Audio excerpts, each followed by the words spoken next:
Konnichiwa, I'm Keiko Nakamura, 72 years old, and I want to talk today about something that took me far too long to understand. Decluttering is not primarily a physical problem. It is a thinking problem. You can watch every video, read every book, buy every storage bin, and if your fundamental thoughts about your possessions haven't shifted, you will reorganize the same clutter in different configurations for the rest of your life. I know this because I did exactly that for years. In Japan, we understand that action follows thought.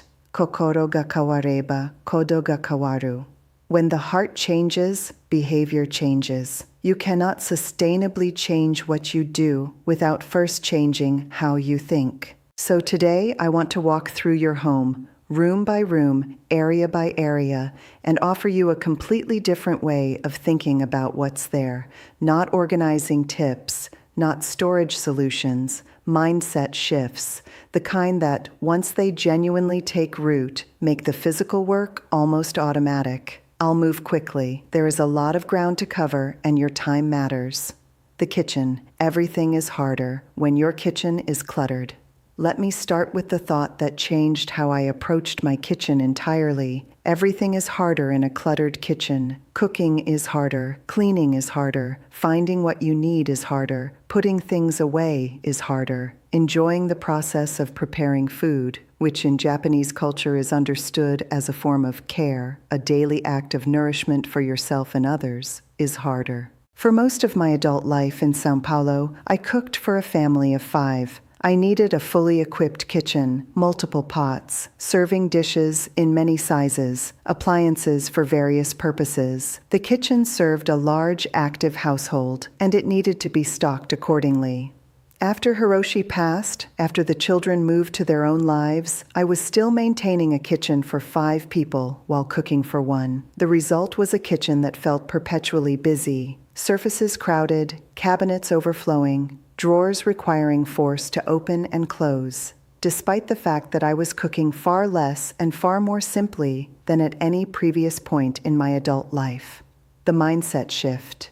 Your kitchen should be organized around the season of life you are actually in, not the season you were in before. Here is how to apply this practically. Walk into your kitchen and ask yourself honestly, how do I actually cook today? Not how I used to cook, not how I imagine I might cook someday. Today, this week, this season. For me today, the answer is simply green tea multiple times daily. One-person meals that are nourishing but uncomplicated. Occasional small dinners for 4 or 5 friends. That is the kitchen I need, not the kitchen I maintained for decades of family cooking and community entertaining. Go through your kitchen with this question guiding every decision. Appliances you haven't used in a year. They don't belong in your current kitchen season. Serving dishes for 12 when you cook for 2 or 3? Same. Duplicate utensils beyond your genuine daily needs? Same. A practical method that works. Before touching anything to organize it, make the decision first. Keep or release. Do not organize items you haven't decided to keep. This single reversal, deciding before organizing rather than organizing before deciding, cuts kitchen decluttering time dramatically. And give yourself one guilt-free session to simply discard things directly. Not everything needs to be washed and donated perfectly. Sometimes a quick, decisive clear-out, accepting that some useful items will go to waste, is worth the mental freedom it purchases. Your peace of mind is not worth less than a slightly worn spatula. Clothing. You are wasting energy getting dressed. Every morning here is the thought that needs to shift around clothing. Your clothes should serve you. You should not be serving your clothes. When I look back at years of maintaining a large wardrobe, professional clothes for client meetings as a seamstress, social clothes for the active community life Hiroshi and I had, clothes from various seasons and sizes and stages, I can see clearly that I was spending significant daily energy managing clothing that wasn't actually serving me. The decision fatigue of standing before a full wardrobe and finding nothing that felt right. The low background guilt of clothes that no longer fit kept just in case. The clothes bought with optimism for occasions that never materialized. All of this was costing me something every single morning before my day had properly begun. The mindset shift. Your wardrobe should contain only things that fit you today, that you feel good in today, and that match how you actually live today. Not things that fit a previous body, not things that match a previous lifestyle, not things kept because of what they cost, or because someone gave them to you, or because you might need them for an occasion that hasn't occurred in 5 years. A method I find genuinely useful. Make your bed, then build your wardrobe on top of it. Lay out only the pieces that meet your criteria. Fits now, feels good now, serves your actual life now. Everything that doesn't make it onto the bed goes into 3 categories: donate, discard, or a temporary waiting box for things you're genuinely uncertain about. The waiting box is important. You don't have to make every decision with absolute certainty on the first pass. Seal the box with a date. If you haven't retrieved anything from it in 3 months, donate the entire box without reopening it. This removes the paralysis of uncertainty while still protecting you from releasing things you might genuinely want. One final thought on clothing. Keep a small donation bag or basket in every closet in your home. When you put something on and it doesn't feel right, it doesn't fit, you don't feel good in it, you have to adjust it constantly. Remove it immediately and place it in the bag. Don't put it back, don't wash it, and return it to the closet. The decision has been made. Honor it. The bathroom. It must be as easy to put things away as to leave them out. This is the core principle for the bathroom, and once you internalize it, you'll see why your bathroom keeps getting cluttered despite your best efforts. If your cabinets and drawers are more than half full, putting things away will always feel harder than leaving them out. This is not a willpower problem. This is a physics problem. When a drawer is packed, returning something to it requires moving other things, finding space, creating order from disorder. Your brain correctly identifies this as effort and chooses the path of least resistance, which is leaving the item on the counter. The solution is not better organization of a full drawer. The solution is fewer things in the drawer, so that putting something away requires no effort whatsoever.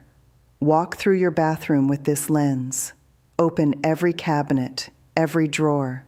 Ask the same questions you've been practicing. Do I use this? Does it fit my current life?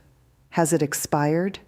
Is it something I'm keeping out of vague intention rather than actual use? Expired medications need proper disposal. Many pharmacies have collection programs, skincare products from approaches you abandoned, hotel toiletry samples accumulated over years of travel, products that didn't work but felt too wasteful to discard. These things are not serving you. They are occupying space that is making your daily routine harder than it needs to be. A small waiting basket in the back of a bathroom cabinet works well for genuine uncertainties, products you're not sure about, things you paid significant money for and want to give one more chance. But be honest about this category. If something has been in the waiting basket for 6 months, the answer is no.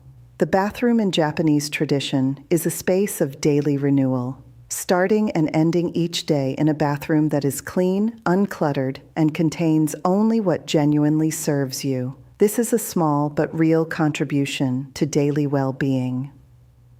Everyday living spaces. Clutter attracts clutter. The laundry room, the hallway, the space between your door and the rest of your home. Whatever that transition space looks like in your home, here is the essential truth about it. Clutter attracts clutter. Disorder gives permission for more disorder. The moment one item is left out of place in a shared space, the psychological threshold for leaving additional items drops. One bag on the floor of the laundry room becomes the signal that leaving things in the laundry room is acceptable. And then there are 3 bags, and then there are 5. I observed this pattern clearly in my own home during periods of transition, after Hiroshi's illness, during the months after he passed, during the difficult work of reconfiguring a family home into a single person's living space. The spaces that collected the first pieces of disorder always became the spaces that collected the most. The mindset shift here These transition spaces set the tone for the entire home. A clear, organized entryway communicates that this is a home where things are maintained. A cluttered one communicates the opposite, and your whole household, conscious or not, responds accordingly. Keep these spaces minimal. Give every item that enters through your door an immediate, specific home. Things without homes do not go into transition spaces to be dealt with later. Deal with them now, or make a home for them now. And when you notice something in these spaces that doesn't belong, return it immediately. The 2-minute rule applies here most powerfully. If it takes less than 2 minutes to restore order, do it immediately without deliberation. Children's spaces and shared areas, containers, define the limit. Whether you have children still at home, grandchildren who visit, or simply shared spaces that accumulate the belongings of more than one person, this mindset shift applies. The container is the limit. Respect the container. This is a deeply practical application of MA, the Japanese understanding that empty space is not wasted space. It is the space that makes the rest functional. When you define a specific container for a category of things, a basket for toys, a shelf section for books, a bin for a child's treasured small objects, that container communicates clearly. This is how much of this we keep. When it's full, something leaves before something new enters. The container is not a suggestion, it is the boundary. This works for adults as well as children. A shelf that holds your current books. When it's full, a book leaves before a new one arrives. A drawer that holds your current personal care items. When it's full, something is released before something new enters. You are not making endless individual decisions about when you have too much. The container makes that decision for you. For children specifically, this approach also teaches something valuable: how to curate, how to choose what matters most, how to release things that have served their purpose. These are skills that honestly, most of us were never taught and have had to learn painstakingly as adults. Catch-all spaces, the could and someday items, are the problem. Every home has catch-all spaces, the drawer that holds everything with no clear home, the cabinet that became storage for uncertain items, the corner of a room where things land when decisions are avoided. Here is the mindset shift for these spaces. If you are not using it now, you are almost certainly not going to use it in the future. And if you've forgotten you have it, it has no value to you, regardless of its condition. Studies suggest the average household uses only about 20% of what it contains. The other 80% is being maintained, organized, worked around, and mentally tracked for a future self that very rarely materializes. The crafting supplies for the hobby you'll take up when you have more time. The formal clothes for the occasions that don't actually occur anymore. The equipment for the health goals that keep getting deferred. I am not saying these aspirations are wrong. I had many of them myself, but there is an honest conversation to be had about whether keeping the physical items is actually serving those aspirations, or whether it is simply adding to the daily maintenance burden of your home while providing the psychological comfort of keeping options open. The method for catch-all spaces: group like with like first. Don't make decisions immediately. Simply sort. All the painting supplies together, all the tools together, all the mystery items together. Once you can see what you actually have in each category, the decisions become much clearer.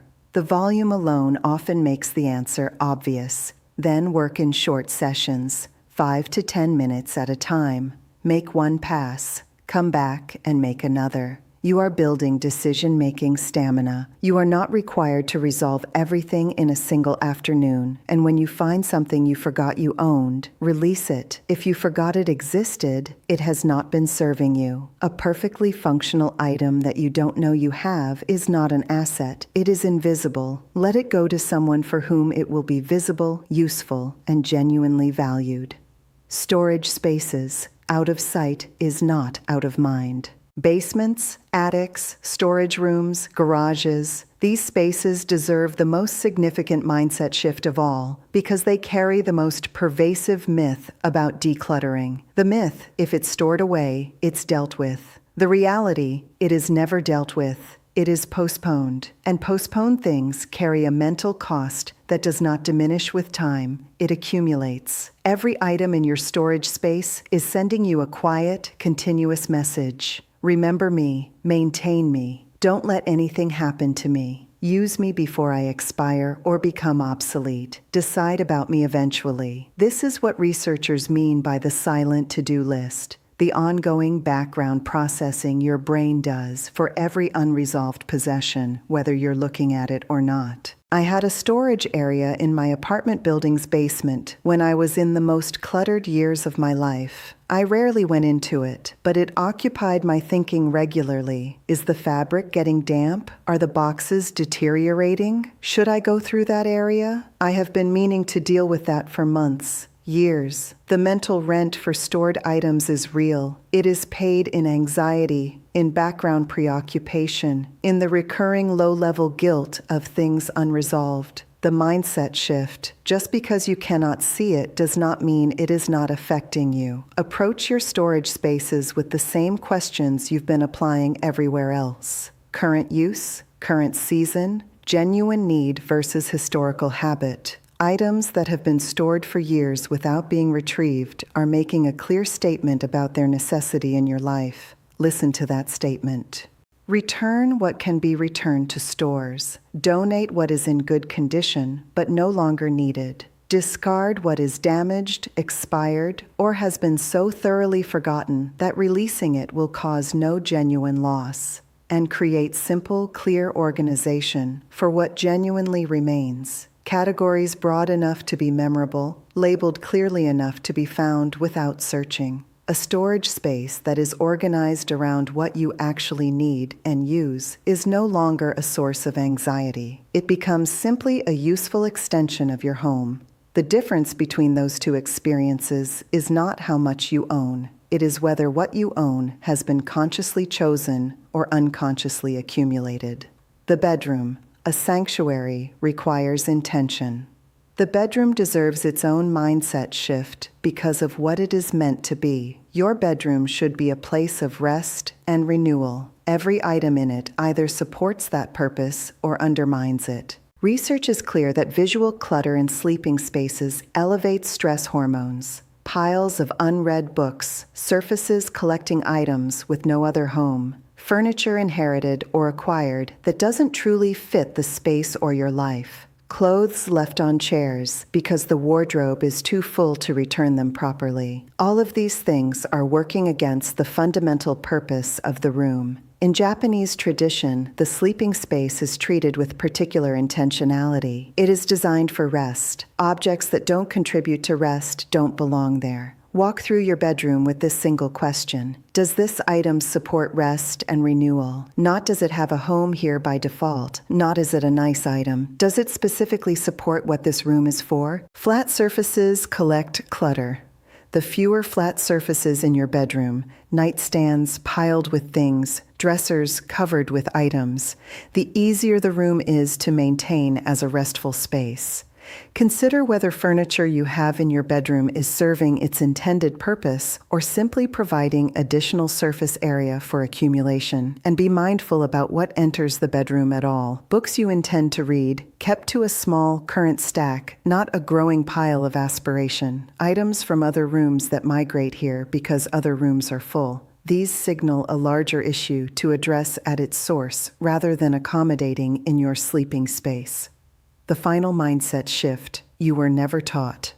This, I want to close with something I feel is important to say clearly. If decluttering has been hard for you, if you keep restarting and losing momentum, if certain categories stop you completely, if the guilt and the indecision and the attachment feel overwhelming, you are not failing. You were never taught how to do this. Previous generations did not face this volume of accumulation. The ease with which objects can be acquired today, the marketing systems designed to continuously add to what we own, the culture that equates abundance with security and success, None of this existed in the same form for our parents or grandparents. We have been swimming in a current that moves constantly toward more, and we were never given the skills to swim deliberately against it. Learning to declutter is learning a new relationship with your possessions. It takes time. It happens in layers. An area you thought you had resolved will need revisiting. You will make a decision one month and feel differently about it the next. This is not failure. This is the layered, ongoing nature of real change. What I can tell you from my own experience, from the years of accumulation during a full and busy life, and from the years since of learning to live with genuine intention in a space that serves rather than burdens me,